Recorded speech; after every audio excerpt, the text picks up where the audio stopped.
सत्यनारायणवर्याः प्रश्नद्वयं वर्तते। प्रथमः प्रश्नः, समवायः कथं निरस्यते, कुतो निरस्तः इति।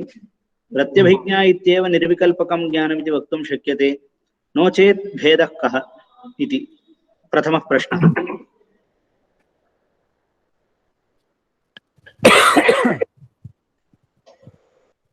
समवायः कुतः निरस्तः, किमर्थं निरस्तः इत्येतत् प्रायः पूर्वकक्षायां निरूपितं स्यात्। अर्थात् नित्यमेकमनेकानुगतं तत्र समवायस्य नित्यत्वम् अङ्गीक्रियते खलु। नित्यमेकमनेकानुगतं सामान्यं तदन्यत्, समवायस्य नित्यत्वम् अङ्गीक्रियते खलु। इदं नित्यत्वं ब्रह्मणः केवलं, तदन्यस्य नास्ति इति कृत्वा एवमादिरूपेण समवायस्य निरासः क्रियते। ब्रह्मभिन्नस्य कस्यापि नित्यत्वं नास्ति वेदान्तमते। पुनश्च प्रत्यभिज्ञा सर्वं निर्विकल्पकं न भवितुमर्हति। यतोहि कदाचित् अन्यस्य वचनं विनापि अस्माभिरेव प्रत्यभिज्ञा प्राप्तुं शक्यते, सोऽयं देवदत्तः इति। अत्र एतैः किं कथ्यते, वाक्यजन्यं यत् ज्ञानं तत् निर्विकल्पकम् इति कथ्यते। सर्वं प्रत्यभिज्ञा निर्विकल्पकमिति नास्ति। वाक्यजन्यं यत् वस्तुमात्रस्वरूपबोधकं वस्तुमात्रविषयकं तत् निर्विकल्पकम् इति कथनम्।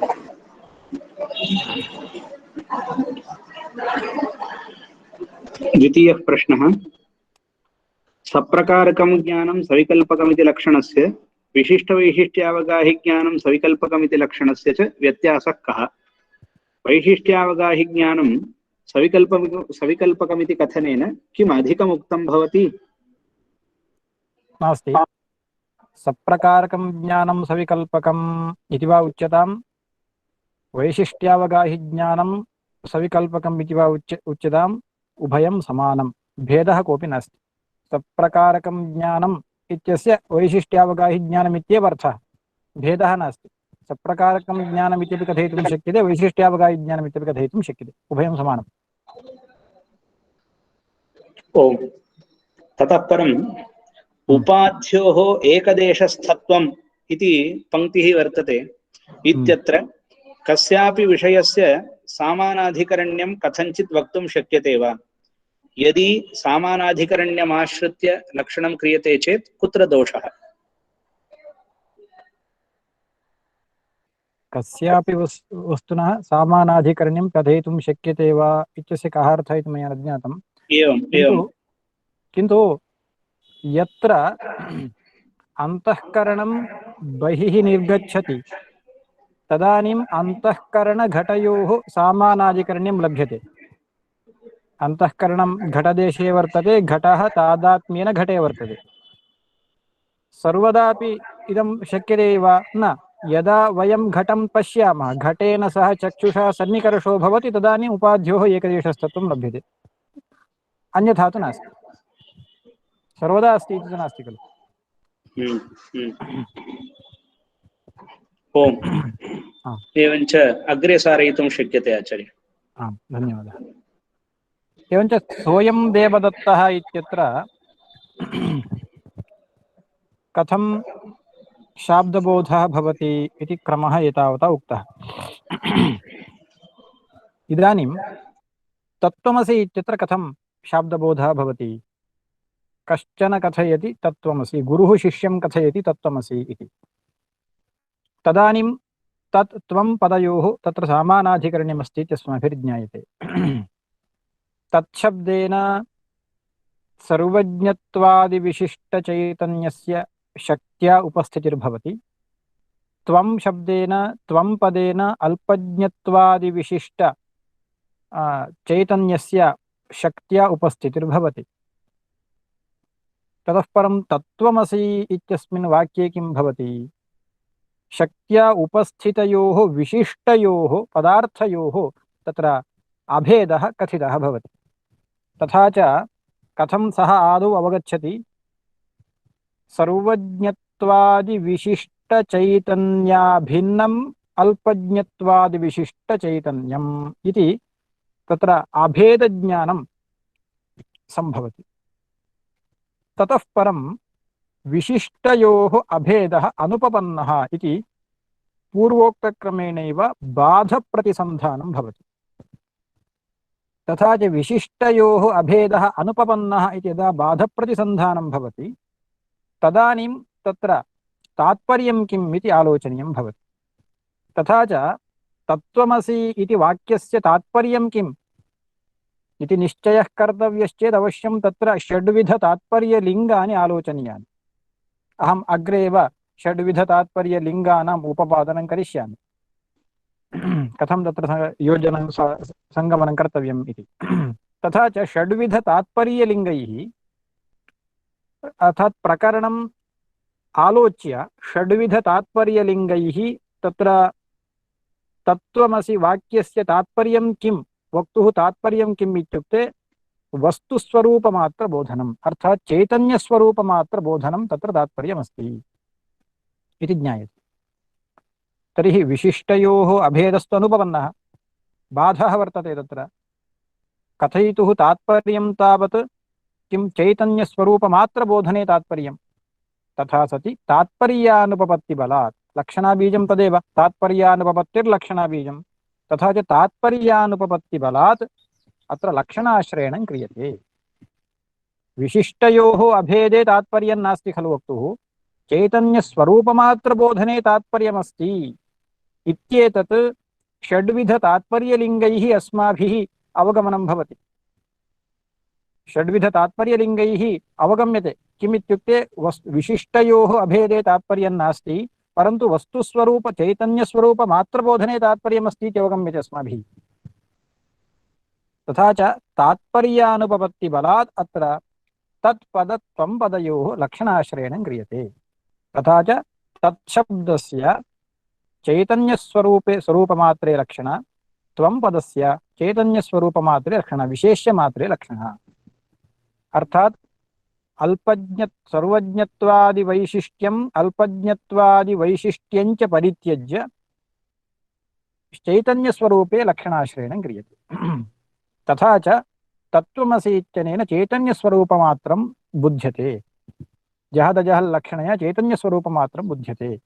तस्मात् अत्र इदानीं वस्तुस्वरूपमात्रबोधनं वर्तते। वस्तुस्वरूपं केवलम् अत्र इदानीं ज्ञाने विषयः इति कृत्वा संसर्ग अनवगाहित्वं वर्तते, वस्तुस्वरूपमात्रबोधकत्वं वर्तते। तस्मात् वाक्यजन्यम् इदं ज्ञानं निर्विकल्पकम् इति पदेन कथ्यते इति व्यवस्था वर्तते। अवगतम् इति अहं चिन्तयामि। पङ्क्तिं पठामि। निर्विकल्पकं तु संसर्ग अनवगाहि ज्ञानम्, यथा सोऽयं देवदत्तः तत्त्वमसि इत्यादि वाक्यजन्यं ज्ञानम्। अत्र अधुना प्रश्नः वर्तते।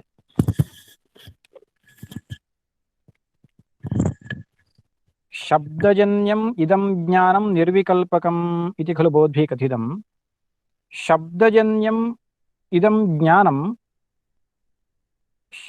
शाब्दं खलु भवति, निर्विकल्पकत्वं कथम् इति प्रश्नकर्तुः आशयः। शब्दजन्यत्वं खलु वाक्यजन्यं ज्ञानम् इदं निर्विकल्पकम् इति खलु प्राक् कथितं। शब्दजन्यत्वादेव एतस्य शाब्दबोधरूपत्वं कथनीयम्। तथैव खलु प्रक्रिया वर्तते। पदज्ञानं ततः परं पदार्थोपस्थितिः ततः परं शाब्दबोधः इति खलु प्रक्रिया अस्ति। तर्हि शब्देन प्रत्यक्षज्ञानं जायते वा? नास्ति। पदज्ञानेन अग्रे शाब्दबोधः खलु भवति, किन्तु भवता इदानीं प्रत्यक्षं जायते, निर्विकल्पकरूपं जायते। प्रत्यक्षं द्विविधं, सविकल्पकं निर्विकल्पकं चेति इदं निर्विकल्पकं शब्दात् जायते इति कथ्यते। तर्हि शब्दात् प्रत्यक्षज्ञानं जायते वा? न जायते। तर्हि इदं शब्दजन्यत्वात् शाब्दं खलु वक्तव्यम् इति प्रश्नकर्तुः आशयः। ननु शाब्दमिदं ज्ञानं न प्रत्यक्षं, ननु शाब्दमिदं ज्ञानं न प्रत्यक्षं। तत्र हेतुं कथयति। इन्द्रिय अजन्यत्वात्, यस्मात् इदं निर्विकल्पकं ज्ञानम् इन्द्रिय अजन्यं परन्तु शब्दजन्यं, तस्मात् इदं शाब्दम् इति वक्तव्यं, प्रत्यक्षम् इति न वक्तव्यम्। तर्हि कथं भवता उक्तं प्रत्यक्षं द्विविधं निर्विकल्पकं सविकल्पकं चेति? ननु शाब्दमिदं ज्ञानं न प्रत्यक्षम् इन्द्रिय अजन्यत्वात् इति। अत्र ग्रन्थकारैः कथ्यते, अयि भोः, प्रत्यक्षत्वे इन्द्रियजन्यत्वं तन्त्रं न। इन्द्रियजन्यं ज्ञानं प्रत्यक्षम् इति न कथितं। प्राग् प्रत्यक्षत्वप्रयोजक उपपादनकाले भवद्भिः ज्ञातं स्यात्। इन्द्रियजन्यं ज्ञानं प्रत्यक्षम् इति यदि कथ्यते तर्हि दोषद्वयं भवति। अनुमित्यादेः प्रत्यक्षत्वापत्तिः, ईश्वरज्ञानस्य अप्रत्यक्षत्वापत्तिः इति दोषद्वयं तत्र भवद्भिः पठितम्। तस्मात् किमुक्तम्? इन्द्रियजन्यं ज्ञानं प्रत्यक्षं न, परन्तु वृत्त्यवच्छिन्नचैतन्यस्य विषयावच्छिन्नचैतन्याभिन्नत्वं ज्ञानगतप्रत्यक्षत्वप्रयोजकं मया कथितम्। वृत्त्यवच्छिन्नचैतन्यस्य विषयावच्छिन्नचैतन्याभिन्नत्वं हि प्रत्यक्षत्वप्रयोजकं, ज्ञानप्रत्यक्षत्वप्रयोजकम् इति। ज्ञानस्य प्रत्यक्षत्वं कथम् इति उपपादितं खलु। तदेव ग्रन्थकारैः कथ्यते, इन्द्रियजन्यं ज्ञानं प्रत्यक्षं न, परन्तु वृत्त्यवच्छिन्नचैतन्यस्य विषयावच्छिन्नचैतन्याभिन्नत्वम् इदमेव प्रत्यक्षत्वप्रयोजकम्। तस्मात् प्रकृतस्थले प्रत्यक्षत्वस्य संगमनं भवितुमर्हति। तत्त्वमसि इत्यत्र वा अथवा स्वयं देवदत्तः इत्यत्र वा प्रत्यक्षत्वस्य योजनं कर्तुं शक्यते। कथं शक्यते? ग्रन्थकाराः लिखन्ति, पठामि इति चेन्न नहि इन्द्रियजन्यत्वं प्रत्यक्षत्वे तन्त्रं दूषितत्वात्, किन्तु योग्यवर्तमानविषयकत्वे सति प्रमाणचैतन्यस्य अर्थात् वृत्त्यवच्छिन्नचैतन्यस्य विषयचैतन्य अभिन्नत्वम् इत्युक्तम्। इदं प्रत्यक्षत्वप्रयोजकम्। तर्हि इदानीं सोऽयं देवदत्तः इत्यत्रापि प्रत्यक्षत्वप्रयोजकम् अस्ति इत्युपपादनीयम्। तत्त्वमसि इत्यत्रापि प्रत्यक्षत्वप्रयोजकम् अस्ति इत्युपपादनीयम्। तत् कथं लिखन्ति पश्यन्तु। तथा च सोऽयं देवदत्तः इति वाक्यजन्यज्ञानस्य सन्निकृष्टविषयतया बहिः निःसृत अन्तःकरणवृत्त्यभ्युपगमेन देवदत्तावच्छिन्न वृत्त्यवच्छिन्नचैतन्ययोः अभेदेन सोऽयं देवदत्तः इति वाक्यजन्यज्ञानस्य प्रत्यक्षत्वम्। शाब्दापरोक्षम् इति भवद्भिः श्रुतं स्यात्। शब्दजन्यं ज्ञानं चेदपि प्रत्यक्षं भवति कदा? विषयस्य सन्निकृष्टत्वे। सन्निकृष्टविषयस्य शब्दजन्यज्ञानत्वेपि प्रत्यक्षत्वमस्ति। यदि ज्ञानं सन्निकृष्टविषयकं तर्हि तत् ज्ञानं शब्दजन्यं चेदपि प्रत्यक्षमित्येव अङ्गीक्रियते इति अस्माकं सिद्धान्तः। किमुक्तं? यत् ज्ञानं सन्निकृष्टविषयकं तत् ज्ञानं शब्दजन्यं चेदपि प्रत्यक्षमित्येव कथ्यते। तर्हि इदानीं सोऽयं देवदत्तः इति यत् ज्ञानं वर्तते शब्दजन्यम्, अपरेण उक्तं खलु सोऽयं देवदत्तः इति। तर्हि अपरेण बोधितः अहं।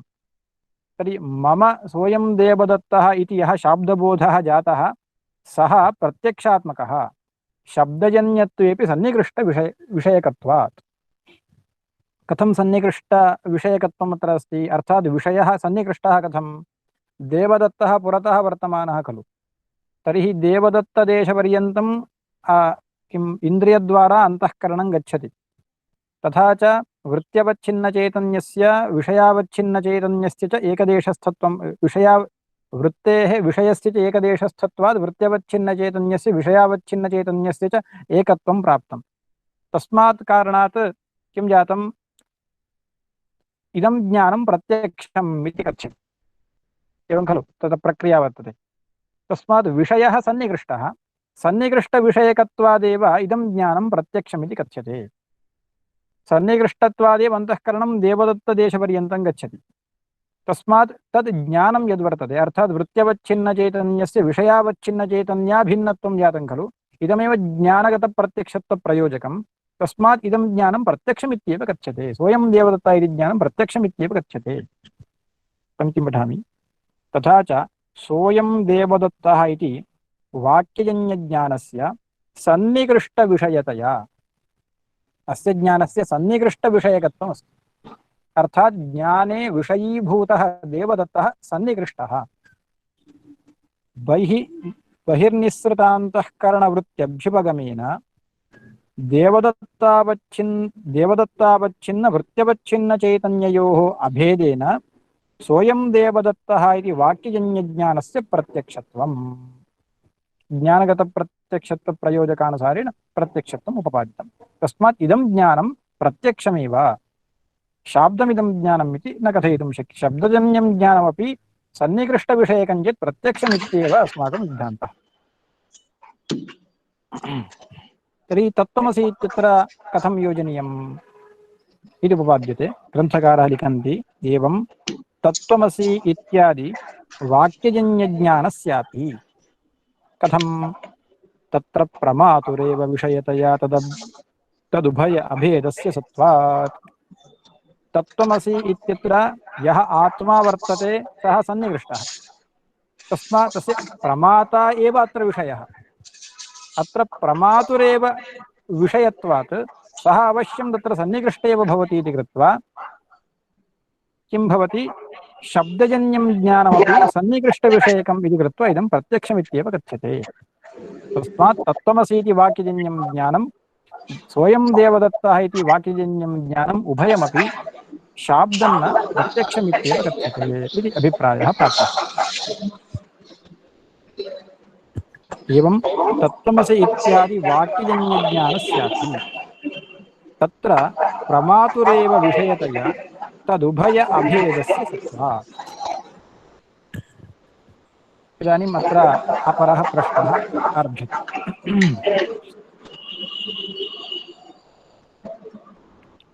ननु वाक्यजन्यज्ञानस्य पदार्थसंसर्गावगाहितया कथं निर्विकल्पकत्वम् इति प्रश्नः। शाब्दबोध उत्पत्तिप्रक्रिया कथमस्ति पश्यन्तु। आदौ पदज्ञानं, ततः परं पदार्थोपस्थितिः। पदार्थोपस्थितिः अपि कथं, केवलं पदार्थोपस्थितिः इति नोक्तं, पदजन्यपदार्थोपस्थितिः इति वर्तते। तथा च केवलं पदजन्यपदार्थोपस्थितिः इति नास्ति, वृत्तिज्ञानसहकृतपदजन्यपदार्थोपस्थितिः इति वर्तते। नैयायिकग्रन्थेषु एतस्य कृत्यं कथयितुं कृत्यं वर्तते। अस्माभिः अधुना एतावत् ज्ञातव्यम्, आदौ पदज्ञानं ततः परं पदार्थोपस्थितिः वर्तते। अर्थात् वृत्तिज्ञानसहकृतपदजन्यपदार्थोपस्थितिः ततः परं भवति। पदार्थोपस्थितेः अनन्तरं शाब्दबोधः भवति इति प्रक्रिया अस्ति। शाब्दबोधोत्पत्तिप्रक्रिया एवं भवति। पदज्ञानं, पदार्थोपस्थितिः, ततः परं शाब्दबोधः इति वर्तते। महोदय, not able to hear because of disturbance. Hari Om. KS to request please mute.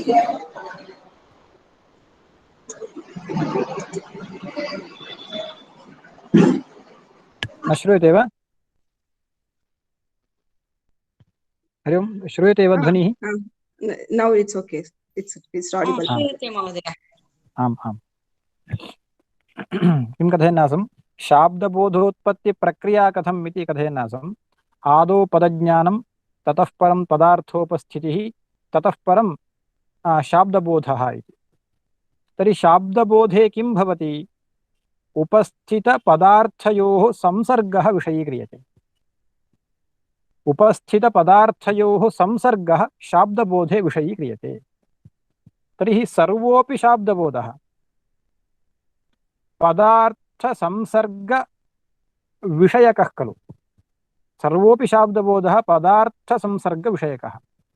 पदज्ञानानन्तरं येषां पदार्थानाम् उपस्थितिः भवति, तेषाम् उपस्थितानां पदार्थानां संसर्गः शाब्दबोधेन विषयीक्रियते। तस्मात् सर्वोऽपि शाब्दबोधः पदार्थसंसर्गविषयकः इति अस्माभिर्ज्ञायते। तर्हि सर्वस्यापि शाब्दबोधस्य पदार्थसंसर्गविषयकत्वे इदं निर्विकल्पकम् इति कथं कथयितुं शक्यते? अर्थात् शब्दजन्यं ज्ञानं निर्विकल्पकम् इति खलु इदानीं कथितं। निर्विकल्पकं यत् तत् शब्दजन्यम् इत्युक्तं। शब्दजन्यं ज्ञानं सर्वं निर्विकल्पकम् इति अहं न कथयामि। निर्विकल्पकं यत् तत् शब्दजन्यम् इति खलु कथितं। तर्हि शब्दजन्यं ज्ञानं सर्वं पदार्थसंसर्गविषयकम् इति तु अवश्यं वर्तते। तर्हि पदार्थसंसर्गविषयकत्वं यदि, तर्हि निर्विकल्पकत्वं कथं? किमर्थम् एवं कथयामि? निर्विकल्पकं नाम किम् इति प्रश्ने संसर्ग अनवगाहि ज्ञानम् इत्युक्तम्। तर्हि शब्दजन्यं सर्वं ज्ञानं संसर्गम् अवगाहते एव चेत् संसर्ग अनवगाहित्वं कथं लभ्यते? सोऽयं देवदत्त इति वाक्यजन्यं ज्ञानं निर्विकल्पकम् इति कथितम्। इदं ज्ञानं शब्दजन्यं। शब्दजन्यज्ञानस्य संसर्गावगाहित्वं खलु वर्तते। तर्हि संसर्ग अनवगाहित्वम् अत्र कथं लभ्यते? शब्दजन्यज्ञानस्य अस्य निर्विकल्पकस्य संसर्ग अनवगाहित्वं कथम् इति प्रश्नं करोति। ननु वाक्यजन्यज्ञानस्य पदार्थसंसर्ग अवगाहितया कथं निर्विकल्पकत्वम्? वाक्यजन्यं ज्ञानं पदार्थसंसर्गम् अवगाहते इति खलु अस्माभिः प्रक्रियया ज्ञातुं शक्यते। तर्हि वाक्यजन्यज्ञानस्य पदार्थसंसर्ग अवगाहित्वमेव वर्तते। तर्हि अनवगाहि इदं निर्विकल्पकं कथं लभ्यते? तत्र वाक्यजन्यज्ञानं पदार्थसंसर्गं न अवगाहते इति कथम् इति प्रश्नकर्तुः आशयः। तथा च अस्य कथं निर्विकल्पकत्वम् इति प्रश्ने अत्र उत्तरं किञ्चित् वक्तव्यम्। उच्यते वाक्यजन्यज्ञानविषयत्वे हि न पदार्थसंसर्गत्वं तन्त्रम्। अर्थात्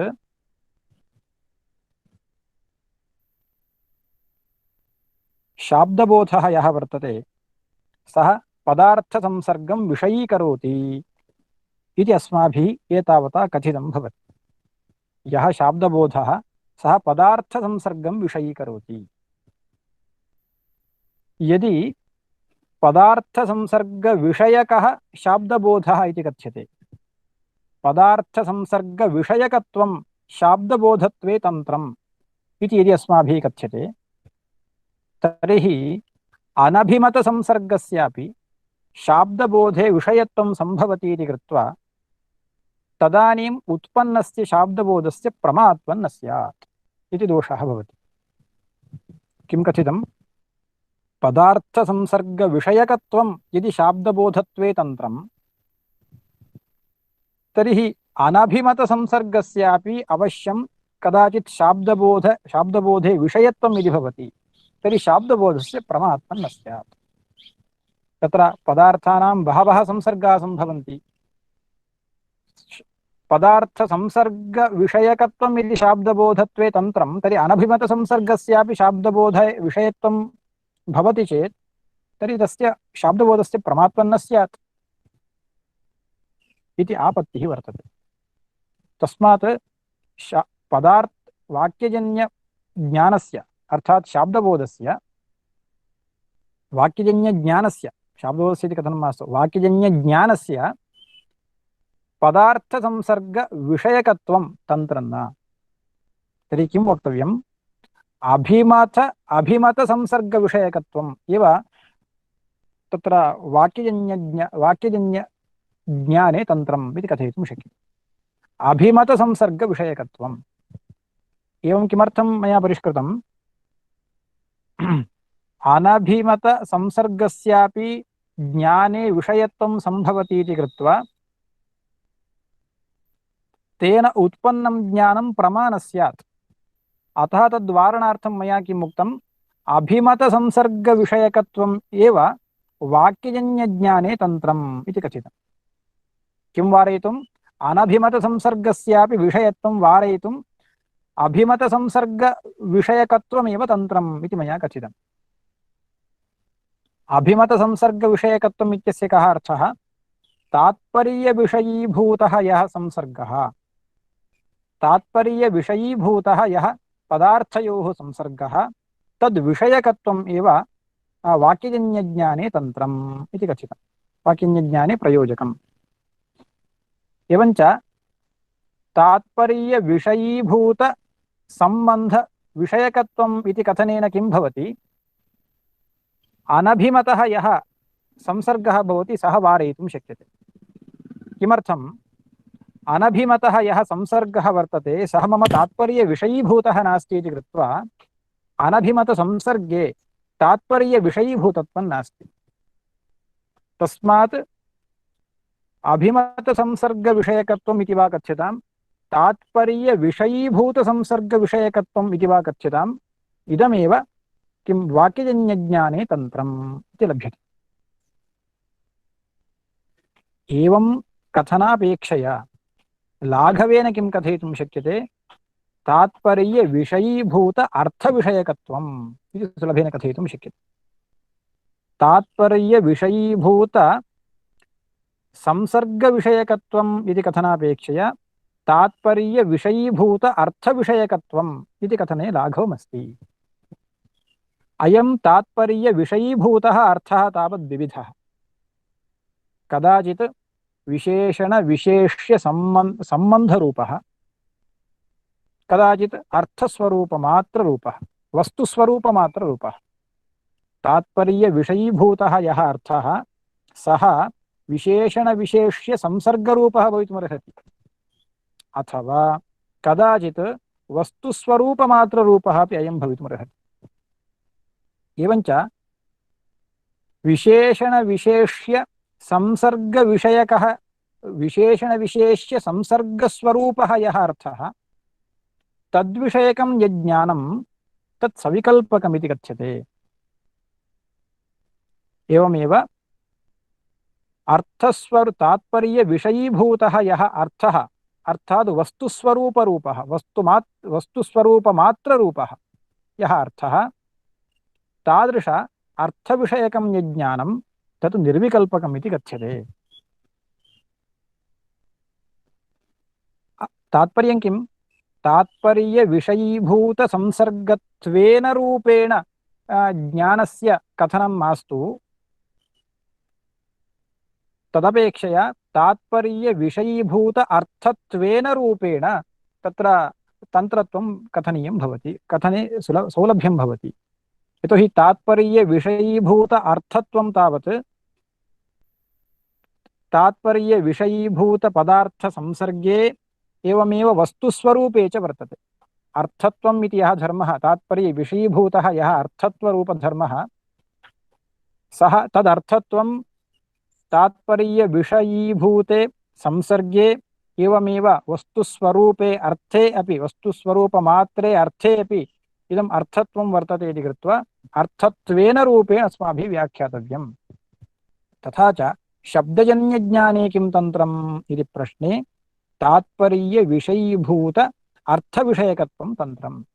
यदि अयं तात्पर्यविषयीभूतः अर्थः विशेषणविशेष्य सम्बन्धस्वरूपः तर्हि तद्विषयकं ज्ञानं सविकल्पकं भवितुमर्हति।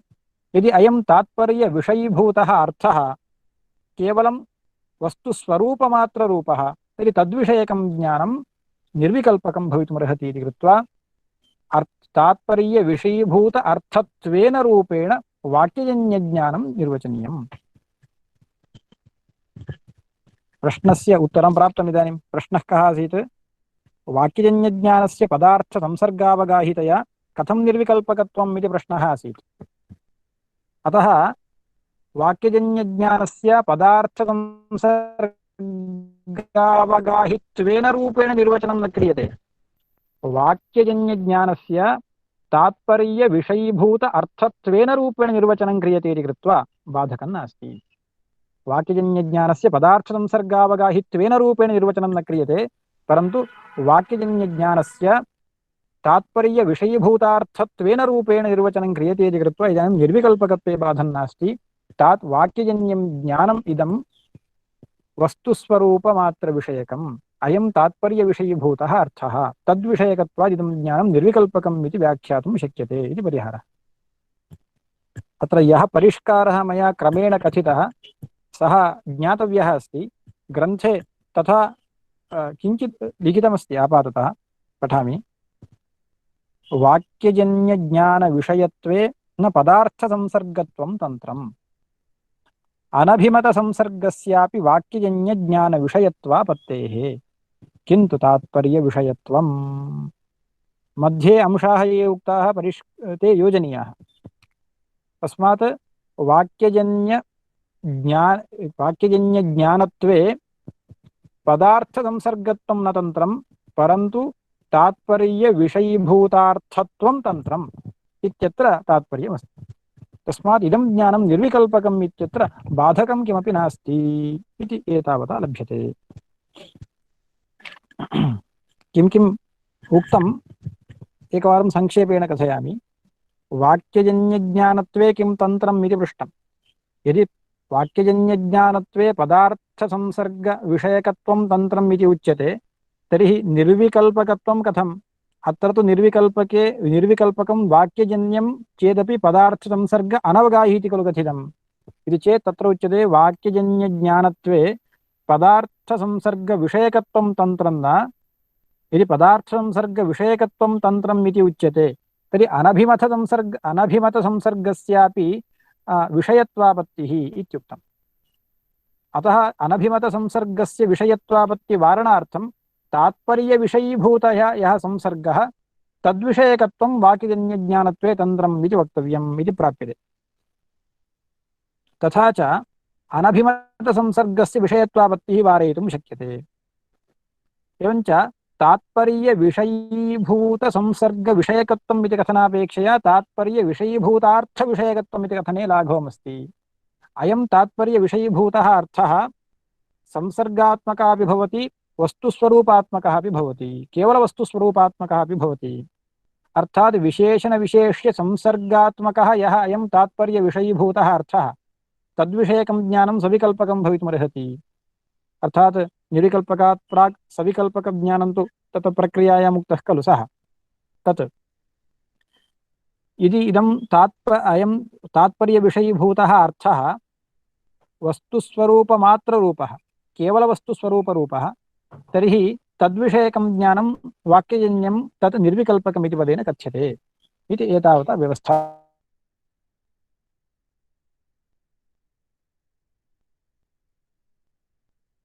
ज्ञानस्य तन्त्रत्वं वक्तव्यम् इति एतावता प्राप्तम्। एकः विषयः इदानीं विषयः सर्वोऽपि समाप्तः निर्विकल्पकस्य विषये। इतोपि एकः विषयः अत्र योजनीयः अस्ति। तत्त्वमसि इत्यत्र वस्तुस्वरूपमात्रे तात्पर्यमस्ति इति कथं ज्ञातुं शक्यते इति एकः विषयः उपपादनीयः अस्ति। तत्त्वमसि इत्यत्र वस्तुस्वरूपमात्रे तात्पर्यमस्ति इति कथम् अवगन्तुं शक्यते इति अयमभिप्रायः। तत्र षड्भिः तात्पर्यलिङ्गैः इदम् अवगन्तव्यम् इति निर्णयः क्रियते। तात्पर्यलिङ्गानि कानि? षड् तात्पर्यलिङ्गानि कानि इति प्रश्ने उपक्रमोपसंहारौ अभ्यासः अपूर्वता फलम् अर्थवादः उपपत्तिः इति षड्विध तात्पर्यलिङ्गानि वर्तन्ते। कानि कानि? उपक्रमोपसंहारौ अभ्यासः अपूर्वता फलम् अर्थवादः उपपत्तिः इति षड्विध तात्पर्यलिङ्गानि वर्तन्ते। अस्य अर्थः वक्तव्यः तत्त्वमसि इत्यत्र इदं योजनीयमस्ति। ग्रन्थकाराः स्वयं संक्षेपेण इदं योजयित्वा उक्तवन्तः। तत् किञ्चित् विस्तरेण उपपादनीयमस्ति। उपनिषदः तात्पर्यम् अत्र इति अस्माभिः षड्विध तात्पर्यलिङ्गैः अवगन्तुं शक्यते। उदाहरणार्थम् ईशावास्योपनिषदं स्वीकुर्मः। अत्र कथम् इदं षड् योजनीयम् इति किञ्चित् संक्षेपेण उपपादयामि।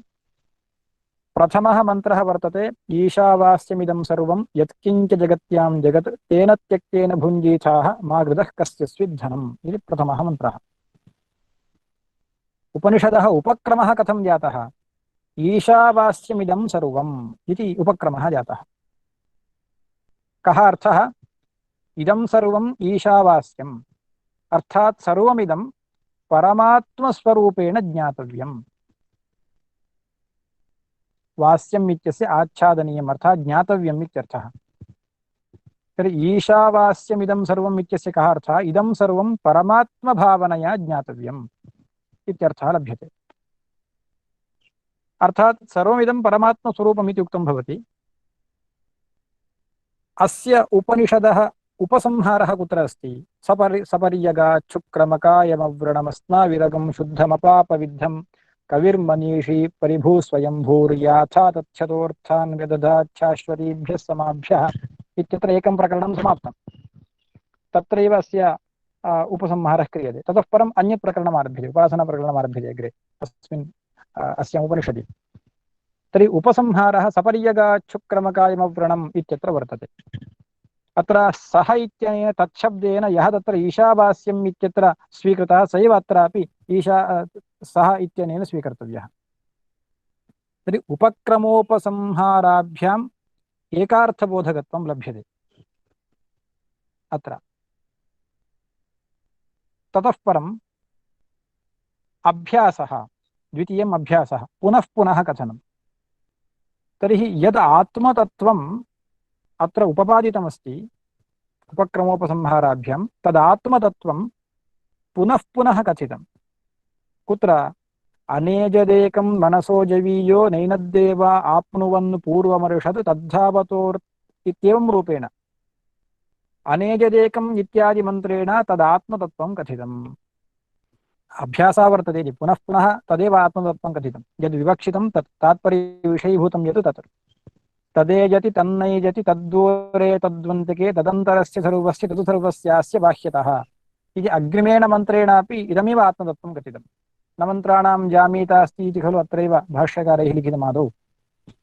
तस्मात् पुनः पुनः कथनम् अत्र वर्तते, एवमेव अभ्यासः इति कथ्यते। ततः परम् अपूर्वता। अपूर्वता इत्यस्य कः अर्थः? मानान्तरेण इदं ज्ञातुं न शक्यते इत्यभिप्रायः। अपूर्वता इत्यस्य मानान्तर अविषयत्वम्। अत्र कथं वर्तते ईशावास्य उपनिषदि? तत्र अनेजदेकं मनसो जवीयो नैनद्देवा आप्नुवन् इति वर्तते खलु। देवाः एतत् न आप्नुवन् इति अभिप्रायः लभ्यते। तर्हि देवाः न आप्नुवन्, देवाः नाम के? देवाः नाम इन्द्रियाणि। देवाः इत्यनेन इन्द्रियाणि विवक्षितानि। तर्हि इन्द्रियाणां विषयीभूतः अयमात्मा नास्ति। नैनद्देवा आप्नुवन् इत्यनेन अत्र अपूर्वता उक्ता। प्रमाणान्तरेण न ज्ञायते, अयम् अपूर्वः विषयः अत्रैव कथ्यमानः। अपूर्वता अत्र अस्ति। अतः नैनद्देवा आप्नुवन्, इन्द्रियाण्यपि इदं विषयीकर्तुं न शक्नुवन्ति इति अत्र अपूर्वता कथिता। फलं, फलवत्ताप्यत्र अस्ति। कुत्र? तत्र को मोहः कश्योकः एकत्वमनुपश्यतः इति। सः एकत्वं प्राप्नोति, मोक्षं प्राप्नोति इत्येवं रूपेण अत्र फलं कथितं वर्तते। उपक्रमोपसंहारो अभ्यासः, अपूर्वता, फलम्, अर्थवादः, स्तुतिः अथवा निन्दा। अतः अर्थवादः अस्ति, स्तुतिः कृता आत्मतत्त्वस्य। कथं? द्वितीयः मन्त्रः वर्तते खलु, कुर्वन्नेवेह कर्माणि जिजीविषेच्छतगुं समाः एवं त्वयि नान्यथेतोऽस्ति न कर्म लिप्यते नरे इति। ततः अग्रे असुर्यानामते लोकाः अन्धेन तमसा वृताः इत्येवं रूपेण अविद्वन्निन्दापूर्वकं आत्मतत्त्वस्य स्तुतिः वर्तते अत्र। तस्मात् अत्र किं वर्तते? अर्थवादः, वक्तव्यविषयस्य स्तुतिः वर्तते, अर्थवादः। ततः परम् उपपत्तिः, मानांतर अबाध्यत्वम् मानांतरेण इदं न बाध्यते इदं वेदेनैव कथ्यते अनेजदेकं मनसो जवीयो नैनद्देव आप्नुवन् पूर्वमर्षत् तस्मिन्नपो मातरिश्वा दधाति इत्यग्रे अस्ति तस्मिन्नपो मातरिश्वा दधाति तस्मिन्नेव मन्त्रे अन्ते अस्ति तस्मिन्नपो मातरिश्वा दधाति तस्मिन् आत्मतत्त्वे सति मातरिश्वा अपः दधाति अपः इत्युक्ते कर्मफलानि प्राणिनां कर्मफलानि तद् विभका प्राणिनां कर्माणि अयं मातरिश्वा हिरण्यगर्भः विभजति इत्यर्थानेन ज्ञायते अर्थात् सः यदि बाधितः स्यात् तर्हि तस्मिन् आत्मतत्त्वे सति अयं किमर्थं कुर्यात् एवं यस्मादयं न बाधितः तस्मात् तस्मिन् आत्मतत्त्वे सति अयं हिरण्यगर्भः कर्माणि विभजते कर्माणि वा कर्मफलानि वा विभजते इति अत्र उपपत्तिः कथिता भवति मानान्तर अबाध्यत्वम् अत्र कथितमस्ति तस्मात् अत्र किं ज्ञायते षड्विधतात्पर्यलिङ्गैः आत्मतत्त्वमेव स्पष्टतया उक्तं तस्मात् आत्मतत्त्वम् अत्र विषयीभूतः ईशावास्योपनिषदा इति तात्पर्यलिङ्गैः अस्माभिः अवगन्तुं शक्यते एवमेव छान्दोग्येऽपि अस्ति तत्र कथम् अत्र ग्रन्थे स्वयं लिखन्ति प्रकृते च तदेव सौम्येदमग्र आसीत् एकमेवाद्वितीयम् इति उपक्रमः वर्तते तदेव सौम्य इदमग्र आसीत् तदेव किं सदेव तदेव सदेव सौम्य इदमग्र आसीत् इत्यस्ति इदं सदेव आसीत् तर्हि सद्रूपेण सर्वमिदमासीत् इति कथितं भवति खलु तर्हि सद् इत्यनेन किं विवक्षितम् इदं सर्वं सदासीत् समीचीनं तर्हि सद् किम् इत्युक्ते एकमेवाद्वितीयं यत् एकमेवाद्वितीयं सत् तदेव इदं सर्वमासीत् इत्यर्थः लभ्यते तर्हि एकमेवाद्वितीयम् अद्वितीयं यद् वर्तते तत् आदौ कथितम् इदमेव उपसंहारेऽप्यस्ति किं लिखितम् अत्र ऐतदात्म्यमिदं सर्वं तत्सत्यं स आत्मा तत्त्वमसि श्वेतकेतो उपसंहारे अपि यः तत्र उक्तः आत्मा अस्त्वन्तरप्रतिषेधः जातः खलु एकमेवाद्वितीयमासीत् इति कथनेन तदेव स एव अद्वितीयः आत्मा तत्सत्यं सः आत्मा यः अद्वितीयः आत्मा प्रागुक्तः सः त्वमसि तत्त्वमसि इति अत्र इदानीम् अत्र कथितं भवति उपक्रमे उपसंहारे च एकार्थबोधकत्वम् अत्र ज्ञायते अत्र कृत्यमपि कथयितुं शक्यते विस्तारः भवति इति कृत्वा अहं संक्षेपेण कथितवान् उपक्रम उपसंहारयोः एकार्थबोधकत्वम् अस्ति इति ततः परम् अभ्यासः अप्यत्र अस्ति नवकृत्वः उपदेशः कृतः अस्ति तत्त्वमसि श्वेतकेतो इत्येवं नववारम् उपदेशः अस्ति इति कृत्वा अत्र अभ्यासः अपि वर्तते ततः परम् अपूर्वता जीवब्रह्मणोः ऐक्यं यद्वर्तते तद् मानान्तरेण कुत्रापि न ज्ञायते तस्मात् अपूर्वताप्यत्र अस्ति फलं वर्तते अर्थात् तस्य तावदेव चिरं यावन्न विमोक्ष्येत्येवं रूपेण मोक्षः फलमुक्तं फलमप्यत्र अस्ति अर्थवादः अर्थात् स्तुतिः अपत्र वर्तते किम् अमतं मतम् अविज्ञातं विज्ञातं भवति इत्यादि रूपेण एकविज्ञानेन सर्वविज्ञानम् इत्येवं रूपेण स्तुतिः अत्र वर्तते अर्थवादः अप्यस्ति ततः परम् उपपत्तिः मानान्तर अबाध्यत्वमपि अत्र प्रतिपादितमस्ति इत्येवं रूपेण षड्विधतात्पर्यलिङ्गैः चैतन्यस्वरूपमात्रम् अत्र कथितं वर्तते तस्मात् कथयितुः चैतन्यस्वरूपे केवलं तात्पर्यमस्ति तत्त्वमसि इति कथयितुः तात्पर्यं कुत्र अस्ति चैतन्यस्वरूपे केवलमस्ति इति अस्माभिः अवगन्तुं शक्यते तस्मात् तात्पर्यलिङ्गैः चैतन्यस्वरूपमात्रम् अत्र बुध्यते इति कृत्वा शाब्दबोधे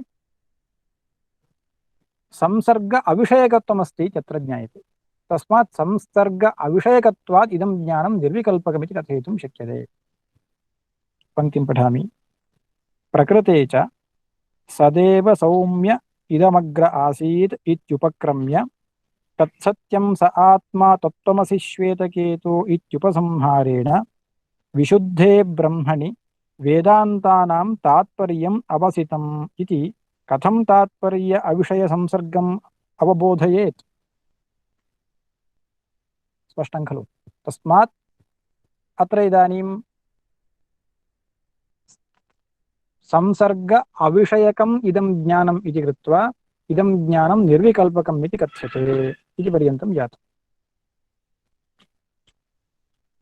इदं प्रकरणं ग्रन्थकारैः किमर्थं प्रदर्शितम् इत्युक्ते तत्त्वमसि इति वाक्यस्य तात्पर्यं वस्तुस्वरूपमात्रबोधने अस्ति इत्येतत् प्रदर्शनार्थम्।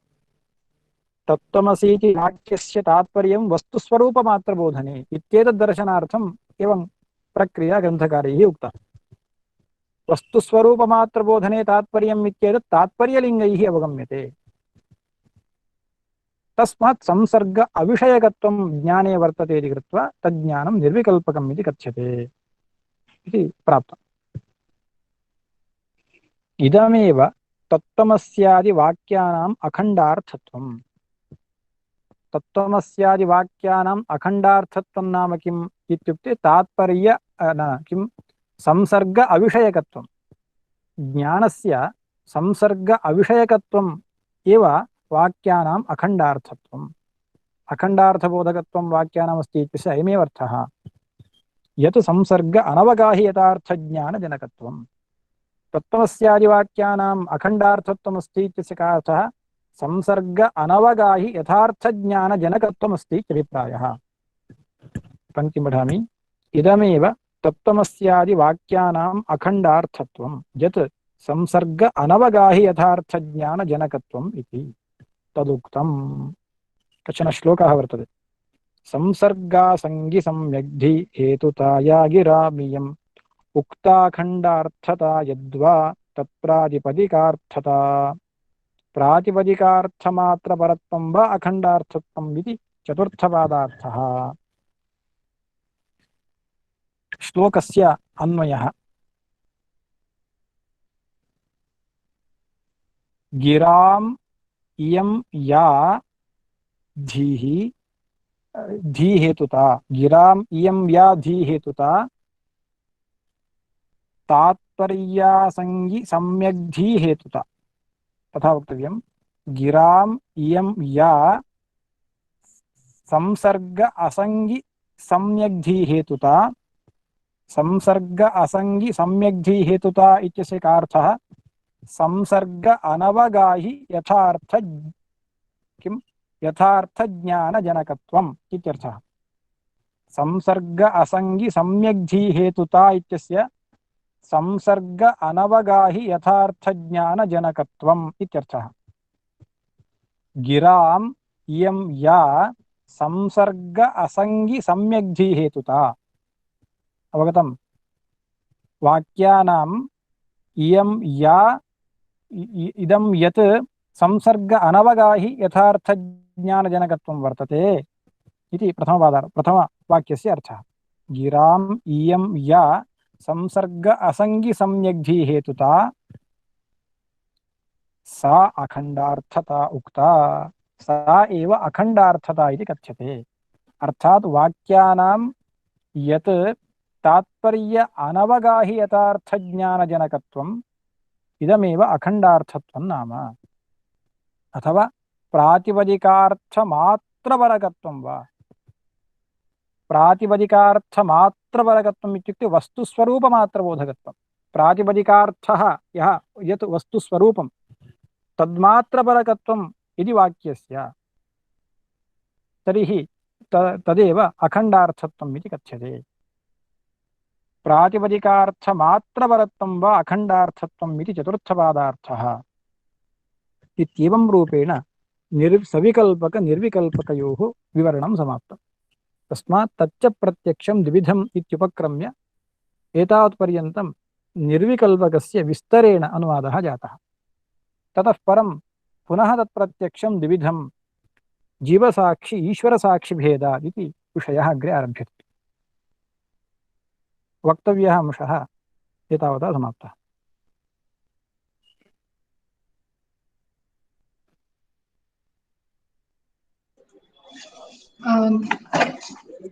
मया तदा न श्रुतम् इत्युक्ते कुत्रापि कार्यालये कार्यार्थं धावितम् इत्यतः वरददेशिकन् महोदयेन 4:30 मध्ये एकः प्रश्नः पृष्टः। अयं प्रश्नः पृष्टः वा न वा इति एकवारं वदन्तु। उपाध्योः एकदेशस्थत्वम् इत्यत्र कस्यापि विषयस्य सामान्य पृष्टमस्ति वा एतत्? आमां प्रश्नमपि उत्तरमपि उक्तम्। एवमेवम् अस्तु तर्हि तद् 8 निमिषोत्तरम् आसीत्। अतः पुनः आशुतोष महोदयः पृच्छति सोऽयं देवदत्तः इति प्रत्यभिज्ञादशायां स्मृतेः अवश्यत्वं भवति।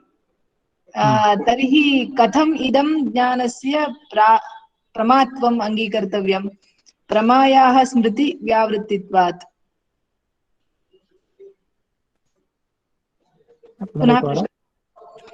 सोऽयं देवदत्तः इति प्रत्यभिज्ञादशायां स्मृतेः अवश्यत्वं भवति।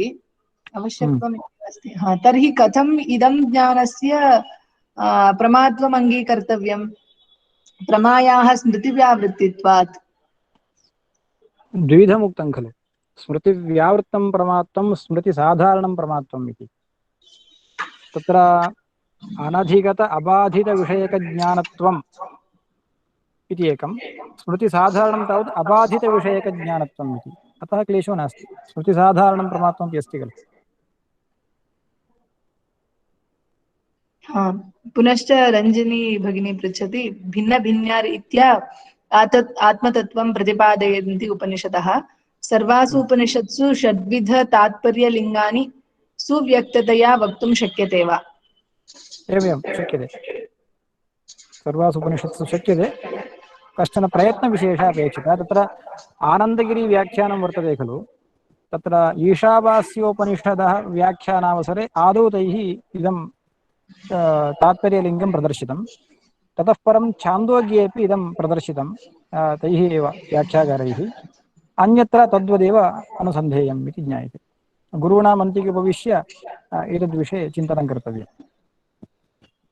अर्थात् उपनिषत् सम्यक् पठनीया, ततः परं कुत्र अभ्यासः वर्तते, ततः परं कुत्र स्तुतिः वर्तते आत्मतत्त्वस्य, उपक्रम उपसंहाराभ्यां यः अर्थः उक्तः तस्य अभ्यासः कुत्र अस्ति, कस्मिन् वाक्ये अस्ति, परं तस्य किम् अपूर्वता केन वाक्येन बोधिता इत्यादिकम् अवगन्तुं शक्यते। सर्वासु उपनिषत्सु इदं कथयितुं शक्यते। अधुना सुब्रह्मण्यन् महोदयः पृच्छति अत्र देवदत्तव्यक्तिमात्रज्ञानं ज्ञायते शाब्दबोधेन इति हि स्थितिः, परन्तु इन्द्रियसन्निकर्षस्तु पुरतो वर्तमानं देवदत्तव्यक्तौ भवति इति प्रत्यक्षं कथ्यते। तत्र संशयः। बाधप्रतिसन्धानादुपरि विशेषणयोः त्यागानन्तरम् अवशिष्यमाणविशिष्टव्यक्तिस्तु नात्र इन्द्रियद्वारा दृष्टः, यतो हि विशिष्टव्यक्तेरेव इन्द्रियविषयत्वम्। एवञ्च कथं प्रत्यक्षज्ञानत्वमस्य? सम्यक् खलु, उत्तरं तु ग्रन्थे अस्ति। इन्द्रियजन्यं ज्ञानं प्रत्यक्षत्वे तन्त्रं न इति कथितं खलु। इन्द्रियजन्यज्ञानस्य प्रत्यक्षत्वे तन्त्रं नास्ति। तत्र विशेषणयोः परित्यागानन्तरमपि ततः प्राक् किं जातं, वृत्त्यवच्छिन्नचैतन्यस्य देवदत्तावच्छिन्नचैतन्ये सह अभिन्नत्वं तु जातमस्ति। तस्मात् देवदत्तस्वरूपमात्रविषयकत्वं तत्र वर्तते। तस्मात् प्रत्यक्षत्वे बाधकं नास्ति।